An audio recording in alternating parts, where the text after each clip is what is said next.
Kawan Kabinet, kabar Kabinet sepekan hadir dengan 3 berita pilihan. Bersama saya, Dinda Murti. Ini dia berita pilihannya.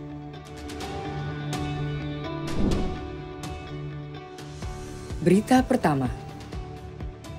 Sekretaris Kabinet atau Seskap Pramono Anung berpamitan dengan para pejabat dan pegawai Sekretariat Kabinet Jumat 20 September 2024.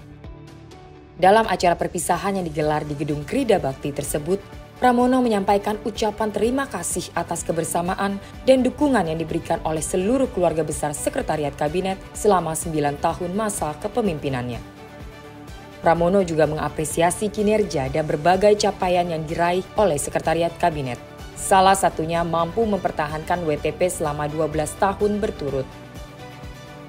Pramono resmi mundur dari jabatannya sebagai Seskap per tanggal 22 September 2024. Pengunduran diri ini dilakukan terkait keikutsertaannya dalam pemilihan kepala daerah tahun 2024 sebagai calon gubernur Jakarta.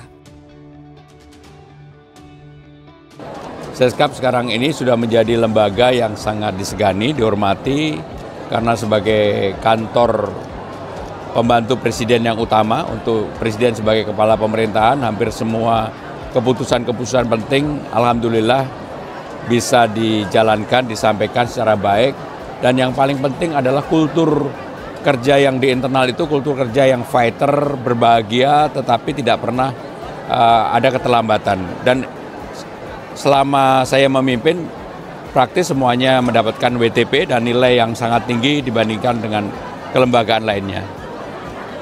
Maka itu yang membuat saya terharu. Berita kedua.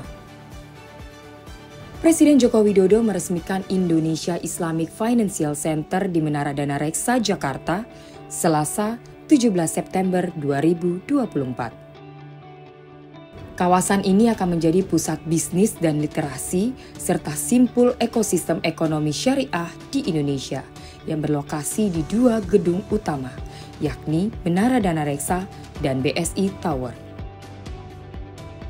Dalam sambutannya, Presiden menekankan perlunya upaya memperkuat ekosistem ekonomi syariah dan menyiapkan pelaku profesional di sektor industri halal. Menurutnya, dengan jumlah penduduk muslim mencapai 236 juta jiwa, Indonesia sangat berpotensi untuk menjadi pusat industri halal dunia.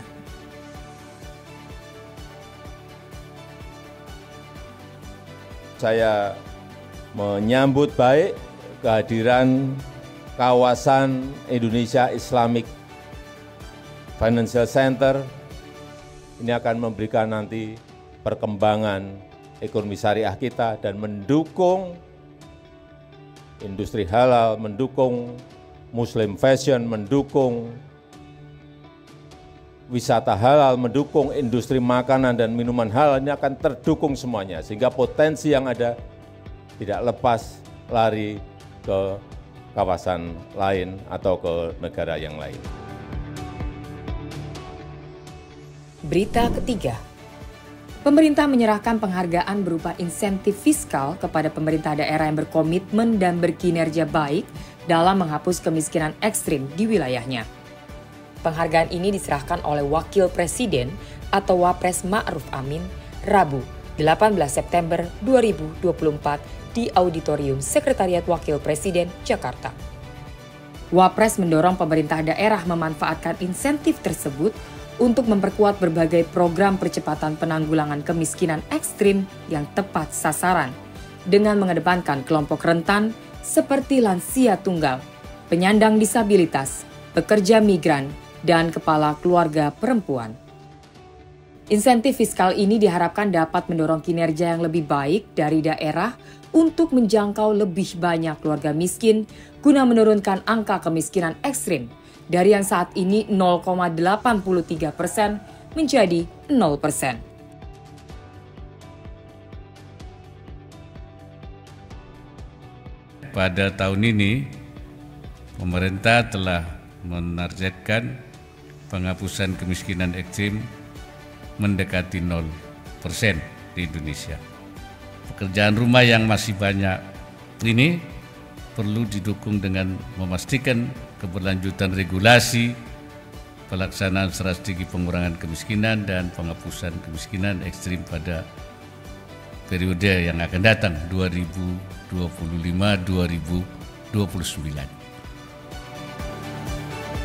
Demikian tadi 3 berita pilihan pekan ini. Saya Dinda Murti, kabar Kabinet Sepekan, pamit.